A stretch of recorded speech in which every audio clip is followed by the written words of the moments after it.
শুনছো তো না? আমার নবী সুদ বন্ধ করেছে, তুমি চালু করেছো। আমার নবী বদ বন্ধ করেছে, তুমি চালু করেছো। আমার নবী যাত্রা, ফাংশন, থিয়েটার, নাচ গান বন্ধ করেছে, তুমি চালু করছো। এই যে 1 জানুয়ারি হয়ে গেল, আমার কওমের ছেলেরা, হ্যাঁ, 1 জানুয়ারি একজন খ্রিস্টানদের একজন প্রভু আছে, খ্রিস্টানরা একজন প্রভুকে মানে, তার অনুসরণ করে তারা করে এটা। আমি তুমি সেখানে নাচছি, সেদিন উদযাপন করছি, মনে রাখবে এটা দিনের ক্ষতি করছো। এখানে কিন্তু মাফ নাই। অন্য দিনে কেউ যদি ফিস্টি করতে যে একটু গানও শুনে ফেলে, ও নিজের ক্ষতি করলো, দিনের নয়। শুনছো? ও নিজের ক্ষতি করেছে। কিন্তু তুমি কার তাসাব্য করছো একটু ভাববে না? আমার কথাই বেজার হলেও কিছু করার নেই, বাপ তোমাদেরকে বাঁচাবার চেষ্টা করছি।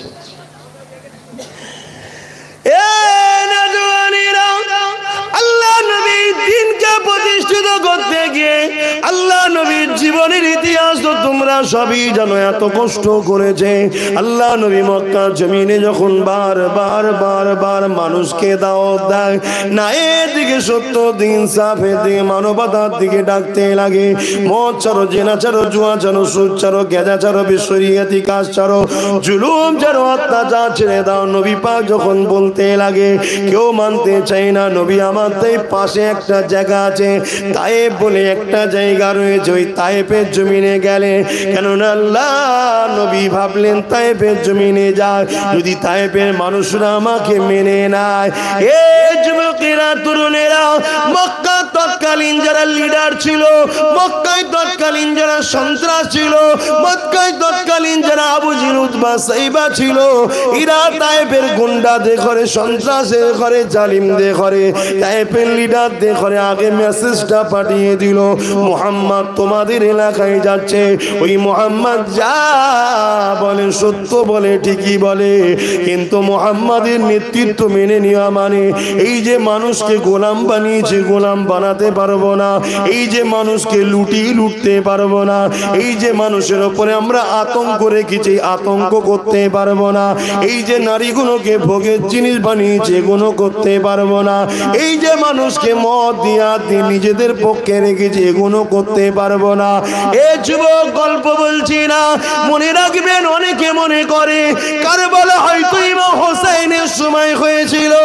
না না না না, কারবালা ইমাম হোসেনের সময় হয়েছে ঠিকই কথা, কিন্তু যুগে যুগে কারবালা হবে। সব থেকে বড় কারবালা হলো আমার ইমাম হোসেন পাকের ওই কারবালা। তোমার আমার জন্য শিক্ষার মানদণ্ড থাকবে। কারবালা হয়নি কে বলে? যুগে যুগে কারবালা হবে। আর ওই কারবালাটা আল্লাহ করিয়েছে তোমাকে আমাকে শিক্ষা লিবার জন্য। যে 72 হলো, তুই জান এজিদের দিকে চলে যাবি না, মজবুত হয়ে থাকবি। কি গো ভাঙরের মানুষ, মজবুত হয়ে আছেন তো নাকি? না আজকের এজিদদের দিকে চলে গেছে? আল্লাহকে সাক্ষী রেখে বলেন, আজকের হোসাইনিদের দিকে আছেন তো নাকি? হাত লম্বা করে বলছেন তো নাকি? না ধোঁকা দেওয়া হচ্ছে? মারহাবা। কিন্তু আজকের এজিদ তো আপনাকে মারবে, আপনাকে খুন করবে, আপনার ঘর বাড়ি ভাঙবে, আপনার উপরে লুটবে, আপনাকে কেস দেবে। আপনি ঘাবড়ে যাচ্ছেন কেন? আপনি কি হোসাইনের থেকে দামি? আমি কি হোসাইনের জুতোর থেকে দামি? আমি মনে করি আমি হোসাইনের জুতোও হতে পারি। শুনছেন তো নাকি?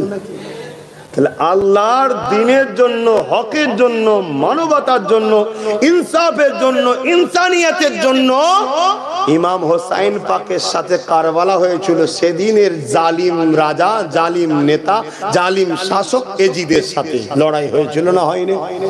কেন? হোসাইন কি ভুল করেছে? নাউজুবিল্লাহ মিন জালিক। হোসাইন কেন এজিদকে মারলো না? এজিদ সারাবি ছিল নবী সারাবের বিরুদ্ধে।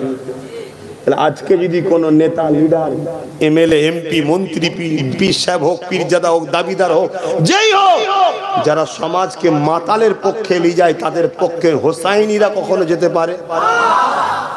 কথা মাথায় ঢুকছে না? ঢোকে না। সেদিনের এজিদ কি করেছিল? রাজ দরবারে নারী নিয়ে এসে ফুর্তি আনন্দ করত।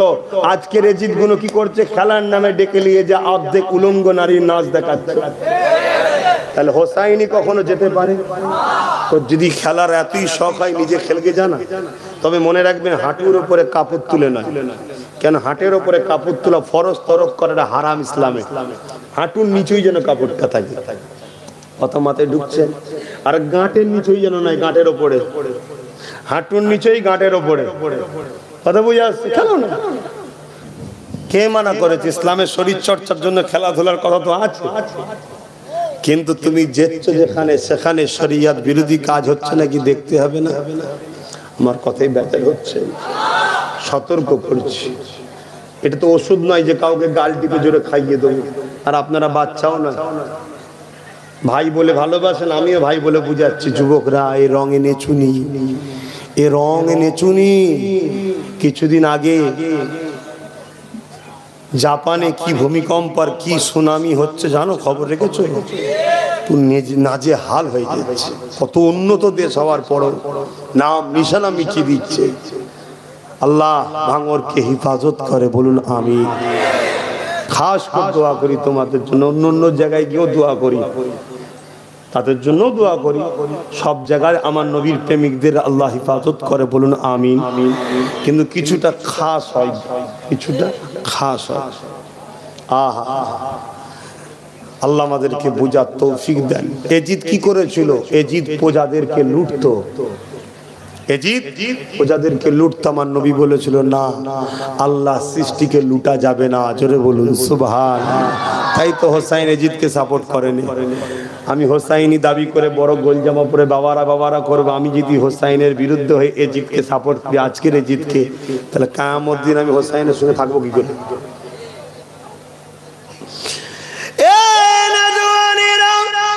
আমার জিন্দেগিটার কোনো মূল্য নাই, কেননা মনে রাখবে এই পৃথিবীতে সব থেকে দুর্বল লাজুক সম্পর্ক কোনটা জানো? বাপ বেটার সম্পর্ক নয়, মা বেটার সম্পর্ক নয়, স্বামী স্ত্রী সম্পর্ক নয়, ভাই ভাইয়ের সম্পর্ক নয়, বোনে বোনের সম্পর্ক নয়। সব থেকে দুর্বল সম্পর্ক হলো এই শরীরের সঙ্গে আত্মা বা জানের রুহের। কখন যে শরীর থেকে রুহটা বেরিয়ে যাবে কেউ জানে না। খেতে বসবেন, হাতও হয়তো তুলেছেন, করে বেরিয়ে গেছে, হাতে রয়ে যাবে। কি গো, এর সাথে সব থেকে দুর্বল সম্পর্ক শরীরের। অতএব এইটা কারো কথা চলে না, এখানে আল্লাহর হুকুম যেই হয় অমনি বেরিয়ে যাবে। অতএব আল্লাহ দিয়েছে, আল্লাহর রাহে চালাও। আল্লাহ যদি তোমার তকদিরে লিখে রাখে যেটা, সেটাই হবে।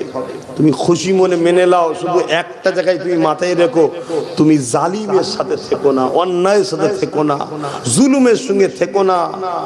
কেন? আল্লাহ কখনো জুলুম করে না, আর জালিমকে সাপোর্টও করে না। জোরে বলুন সুবহানাল্লাহ। আল্লাহ কখনো বেইনসাফি করে না, বেইনসাফিকারীদেরকে সাপোর্টও করে না। জোরে বলুন সুবহানাল্লাহ।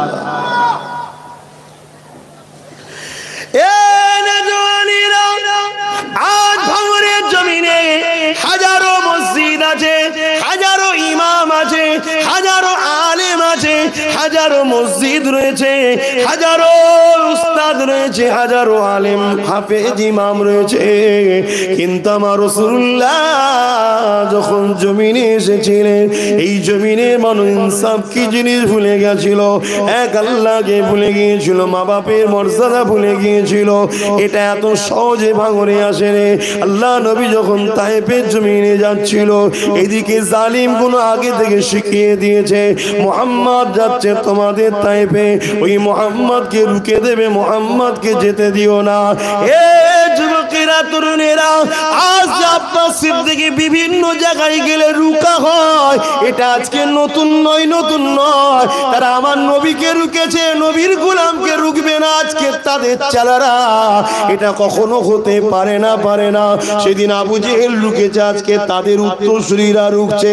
সেদিন রাসূলুল্লাহ মার খাওয়া গিয়েছে, আজকে আমাদেরকেও আগাতে হবে।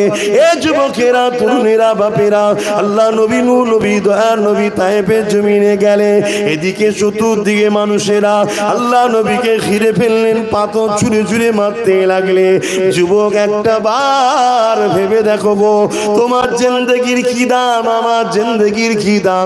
যাকে না বানালে আল্লাহ কায়নাত বানাতো না, যার ঝুলি থেকে কায়নাত এখনো খেতে পাচ্ছে। খুব ভালো তারে মনে রাখবে, তামাম কায়নাতের সৃষ্টি মালিক হলেন আল্লাহ, কিন্তু এই মালিকানার উপরে আমার নবীকে আল্লাহ পাওয়ার দিয়ে দিয়েছে। অর্থাৎ খাজানার চাবি, সম্পদের চাবি, ধন দৌলতের চাবি, আল্লাহর ভান্ডারের চাবি আমার রাসূলুল্লাহকে আল্লাহ দিয়েছে। আর একটু খুলে বলি বুখারীর হাদিসটা শোনো, আনা কাসিমুল্লাহি ইউতি, বানানে ওয়ালা মাওলা আল্লাহ, বাটনে ওয়ালা আমার রাসূলুল্লাহ। এই যুবকেরা, তুমি আমি দুনিয়ার জমিনে যা পাই সবই আল্লাহই দেয়, তবে মনে রেখে দিও নবীর দরবারে আল্লাহ দেয়, নবীর ঝুলিতে আল্লাহ দেয়, ওখান থেকে কায়নাতে বন্টন হয়। আকীদা ঠিক করো গো।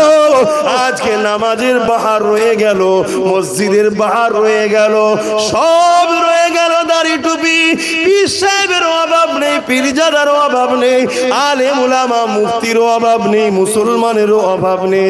শুধু অভাব রয়ে গেল দুটো জিনিসের, নবীর প্রেম আর আদব হৃদয় থেকে বেরিয়ে গেল। এই নবীর আদব প্রেমটা হৃদয় থেকে বেরিয়ে যাওয়ার জন্যই তো আমরা চোরকে দেখো ভয় লাগে, মাতালকে দেখো ভয় লাগে, খুনিকে দেখো ভয় লাগে, চরিত্রহীনকে দেখো ভয় লাগে।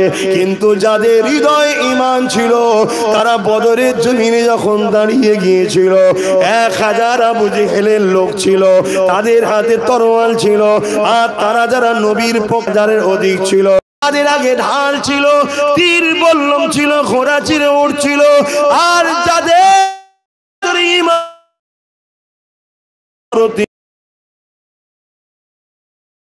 না, খাজুরের ডাল ছিল, সামান ছিল না, খাজুরের ডাল নিয়ে দাঁড়িয়েছিল। গায়ে লোহার ড্রেস তো দূরের কথা, জামাটাও ছিঁড়া ফাটা ছিল। আবু জেহেল বাহিনী ঘোড়ার পিঠে ছিল, আর সাহাবারা খালি পায়ে ছিল। সাহাবাদের জিজ্ঞাসা করা হয়েছিল, ও মুহাম্মদ নবীর প্রেমিকেরা, তোমরা কোন সাহসে বদরে দাঁড়িয়ে রয়েছো গো? কাদের মোকাবেলায় তোমরা নেছো গো? আবু জেহেলের দিকে সৈন্য বাহিনী রয়েছে, সুসজ্জিত ট্রেনিং প্রাপ্ত যোদ্ধা, লোহার ড্রেস পরে রয়েছে, হাতে তরোয়াল রয়েছে, তীর রয়েছে, বল্লম রয়েছে। তোমাদের তো খালি গায়ে, জামাটাও ছিঁড়া ফাটা, হাতে শুধু খাজুরের ডাল রয়েছে, কি করে মোকাবেলা করবে? সাহাবারা বলেছিল, এ বিশ্বের মানুষ শুনে রেখে যা, আমার নবী সাহাবারা কি বলেছিল? ওদের হাতে ঢাল থাকতে পারে, তরোয়াল থাকতে পারে, তীর থাকতে পারে, বল্লম থাকতে পারে, ওদের দিকে লোকও বেশি থাকতে পারে, দুনিয়াও থাকতে পারে। আমাদের দিকে কিছু নেই তো কি হয়েছে? আমাদের দিকে আল্লাহর বন্ধু রয়েছে। আরো জোরে বলুন সুবহান।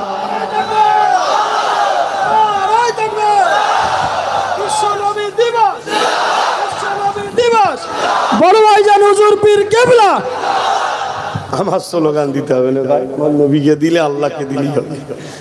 আমি তো নগণ্য মানুষ, ছোটখাটো মানুষ একটা। আল্লাহ যে দয়া করে আমাকে নবীর কথা বলার সুযোগ দিয়েছে, এর ঋণ শোধ করতে পারবো না। আল্লাহ যে আল্লাহ আমাকে বলার সুযোগ দিয়েছে, তুই বল আমার বন্ধুর কথা, তুই আমার বন্ধুর কথা বলবি, কিয়ামত দিন বন্ধুর কথা বলার জন্য তোকে বন্ধুর সাথে জান্নাত দেবো ইনশাআল্লাহ। এই সুযোগটা কে করে দিয়েছে? এই যে এত জড়ো হয়েছে, আমি নিয়ে এসছি? তোমরা বলো আমি নিয়ে এসছি? আল্লাহ জড়ো করে দিয়েছে। যা আমার নবীর গোলাম আসছে, যা সবচেয়ে বস, আল্লাহ নিয়ে এসছে তোমাদের ঘরে, ঠিক না? আবার আসলেও বিপদ। যে আব্বাস সিদ্দিকীর মাহফিলে যা বিপদ আছে না, তারপরেও আল্লাহ জড়ো করেছে না করেন? যা যা। আর যাদের ঈমান আছে হ্যাঁ গুনাহগার, প্যান্ট শার্ট পরা, দাড়ি চাচা, নামাজ কাজা করে, ভুল করে, আর সব গুনাহগার, অস্বীকার করছি না। আমি তো মনে করি যতজন আছে এখানে শুধু নয়, পৃথিবীতে যত লোক আছে ঈমানদারদের মধ্যে কোনো কাফেরের সাথে তুলনা করি না। ঈমানদার আমার নবীর ভালোবাসার মানুষ যত আছে সবার মধ্যে সব থেকে বেশি গুনাহগার আমি, কিন্তু তারপরও জান্নাত তিনি বলেন কেন? লা তাখনাতু মির রাহমাতিল্লাহ।